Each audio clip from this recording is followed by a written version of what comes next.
हम बाहर कैसे आएंगे? तो भगवान ने कहा जैसे अंदर गए थे वैसे बाहर भी आओ।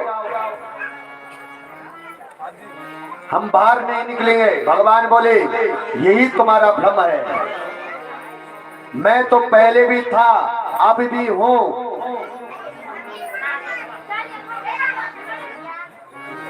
अब कौन सी जगह ऐसी है जहां मैं नहीं हूं?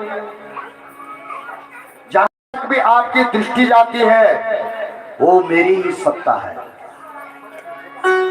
ये बोध होते ही तुरंत गोपियां पुलकित होकर के बाहर आए और भगवान ने उनके वस्त्रों को लौटाया।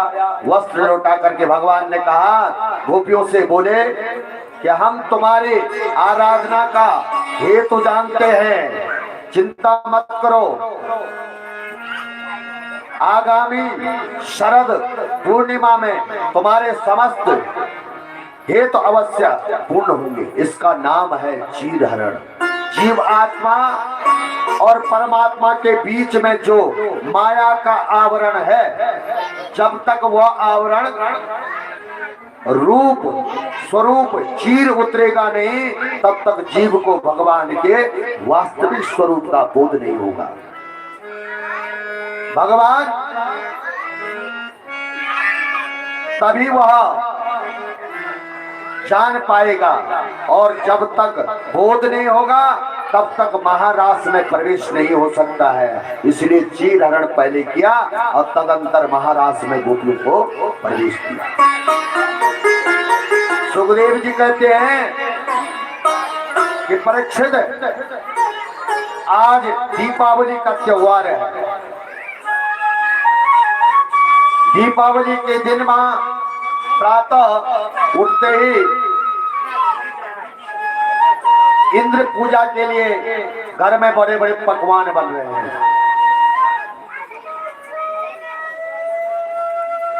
अब पकवान बन रहे हैं तो भगवान भी गए माता से पूछने के, मां ये क्या हो रहा है आज? बार बार पूछते हैं भगवान। अब भगवान पूछते तो माँ ने कहा कि यशोदा मैया ने कहा कि मेरे से मत पूछो, अपने बाबा से पूछ क्या। तो भगवान श्री कृष्ण नंद बाबा के पास पहुंचे और कहा कि बाबा आज घर में बड़े बड़े पकवान बन रहे हैं, क्या बात है, किसकी पूजा होने वाली है?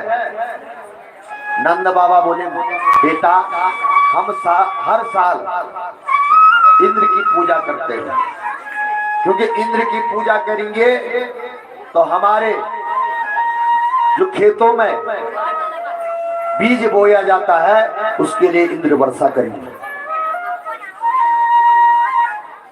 भगवान ने कहा अच्छा, इंद्र की पूजा नहीं करेंगे तो इंद्र वर्षा नहीं करेगा?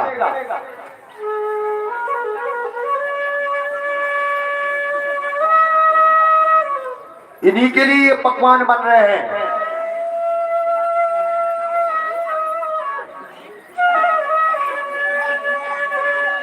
भगवान के ऐसे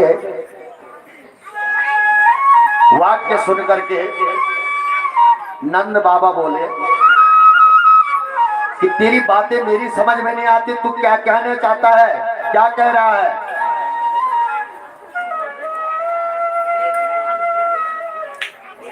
भगवान कहते हैं कि कर्मणा जायते जंतुः कर्मणेव विधीयते, सुख दुखम भयम क्षेम कर्मेणावधिपद्यते। जो प्राणी जैसा कर्म करे वैसे उसे कर्म के अनुसार परमात्मा उसे वैसा ही फल प्रदान करते हैं। जो करेगा जैसा कर्म वैसा ही उसको प्राप्त होगा। नंद बाबा से भगवान बोलते हैं कि अगर ऐसा हो सकता है कि भाई आधे ब्रजवासी इंद्र की पूजा करें आधे न करें, तो आधे के खेत में वर्षा होगी आधे के नहीं होगी, ऐसा हो सकता है? नंद बाबा बोले तो मेरी बुद्धि को खराब मत कर, तू ये बता तू क्या चाहता है? तो भगवान कहते हैं कि मैंने बड़े बड़े संतों का संग किया है,